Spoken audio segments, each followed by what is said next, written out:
Dowry death. यदि अभियोजन पक्ष आईपीसी की धारा 304 बी के आवश्यक तत्वों को साबित करने में सक्षम है तो न्यायालय अभियुक्त को दोषी मान लेगा। झारखंड हाईकोर्ट।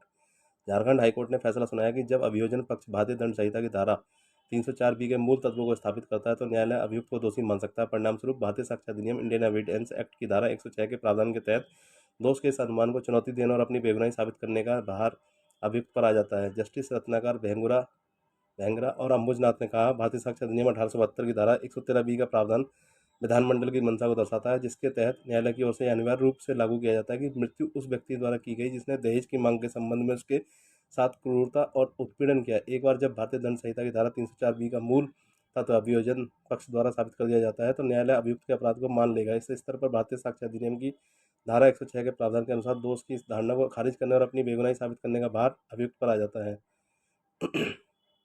उपरोक्त निर्णय अपीलकर्ता सुरेश प्रसाद द्वारा हजारीबाग के अतिरिक्त सत्र न्यायाधीश फर्स्ट रमेश कुमार द्वारा पारित सत्र परीक्षण मामले के संबंध में दोषसिद्धि और सजा के आदेश के खिलाफ दायर अपील में आया, जिसमें अपीलकर्ता को भारतीय दंड संहिता आईपीसी की धारा 304 बी के तहत अपराध का दोषी ठहराया गया। इस प्रकार उसे आजीवन कठोर कारावास की सजा सुनाई गई। अभियोजन पक्ष का मामला सूचक द्वारिका महतो की लिखित रिपोर्ट के आधार पर शुरू किया गया, जिसमें आरोप लगाया गया कि उनकी बेटी लखिया देवी की शादी 1 साल पहले हिंदू रीति रिवाजों के अनुसार अपीलकर्ता से हुई। आरोपी की शादी की तारीख के 5 महीने बाद अपीलकर्ता ने अपने परिवार के सदस्यों के साथ मिलकर रंगीन टीवी और मोटरसाइकिल की मांग को लेकर उसे प्रताड़ित करना शुरू कर दिया और 24/3/2011 को उसकी ससुराल में हत्या कर दी गई। जांच के बाद यह कहा गया कि पुलिस ने घटना को सत्य पाया और आईपीसी की धारा 304 बी के तहत अपीलकर्ता के खिलाफ आरोप पत्र प्रस्तुत किया। मामले का संज्ञान मुख्य न्यायिक दंडाधिकारी हजारीबाग द्वारा उपरोक्त धारा के तहत लिया गया। रिकॉर्ड पर उपलब्ध साक्ष्य के आधार पर ट्रायल कोर्ट ने अपीलकर्ता को आईपीसी की धारा 304 बी के तहत अपराध का दोषी पाया। तदनुसार उसे सजा सुनाई गई। अपीलकर्ता के वकील अनिल कुमार झा ने कहा कि घटना का कोई प्रत्यक्षदर्शी नहीं है और अभियोजन पक्ष आईपीसी की धारा 304 बी के तहत अपीलकर्ता के खिलाफ अपना मामला साबित करने में विफल रहा है। राज्य की ओर से एपीपी वकील मनोज कुमार मिश्रा ने कहा कि मृतका की शादी के 1 साल के भीतर ही उसके ससुराल में अप्राकृतिक परिस्थितियों में मौत हो गई। उन्होंने कहा कि अपीलकर्ता दहेज की मांग करता था और मांग को पूरा करने के लिए मृतका को प्रताड़ित किया जाता था। उन्होंने यह भी कहा कि अपीलकर्ता भारतीय साक्ष्य अधिनियम की धारा 106 के तहत अपने दायित्व का निर्वहन करने में विफल रहा। इस प्रकार अपील को खारिज कर दिया जाता है। न्यायालय को यह पता लगाना है कि क्या अभियोजन पक्ष अपीलकर्ता के विरुद्ध सभी उचित संदेहों से परे अपना मामला साबित करने में सक्षम है तथा उपयुक्त निष्कर्ष पर पहुंचने के लिए यह भी पता लगाना है कि क्या अपीलकर्ता की मृत्यु विवाह के 7 वर्ष के भीतर हुई थी, क्या उसकी मृत्यु अप्राकृतिक थी, क्या घटना से ठीक पहले दहेज की मांग की गई तथा मांग को पूरा करने के लिए उसे प्रताड़ित किया गया था।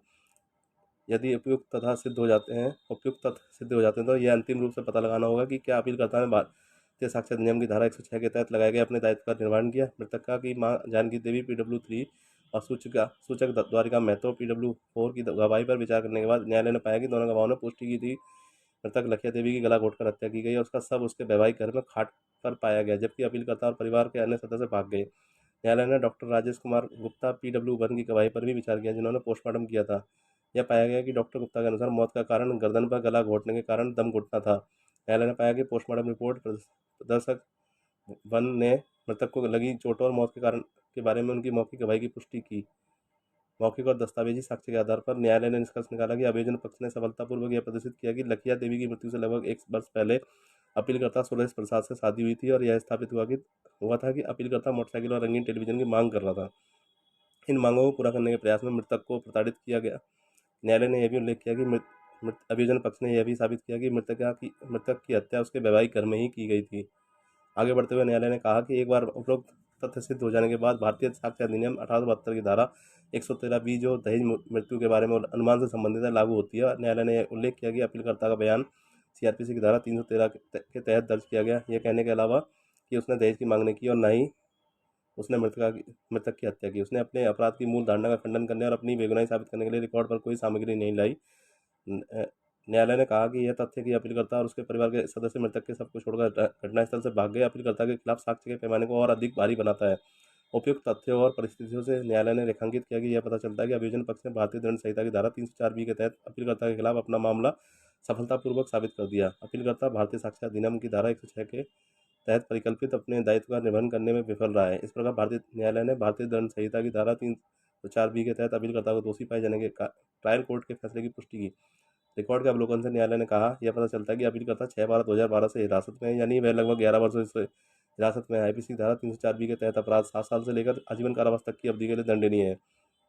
ट्रायल कोर्ट ने अपीलकर्ता पर अधिकतम सजा उसके खिलाफ कम करने वाली और गंभीर परिस्थिति पर चर्चा किए बिना लगाई। हालांकि मामले के पूरे तथ्य और अपीलकर्ता द्वारा हिरासत में बिताए गए समय को ध्यान में रखते हुए कोर्ट ने ट्रायल कोर्ट द्वारा लगाई गई सजा खारिज की और अपीलकर्ता को आजीवन कारावास की सजा काटने का निर्देश दिया। उक्त निर्देश यह देखते हुए दिया गया कि ट्रायल कोर्ट ने कम करने वाली या गंभीर परिस्थितियों पर चर्चा किए बिना अधिकतम सजा लगाई। तदनुसार आजीवन कारावास की सजा खारिज कर दी गई और अपीलकर्ता को पहले से काटे गए कारावास की सजा सुनाई गई, क्योंकि वह पहले ही 11 साल की सजा काट चुका था। दहेज हत्या के लिए सजा 7 साल से लेकर आजीवन कारावास तक है। केस टाइटल सुरेश प्रसाद बनाम झारखंड राज्य।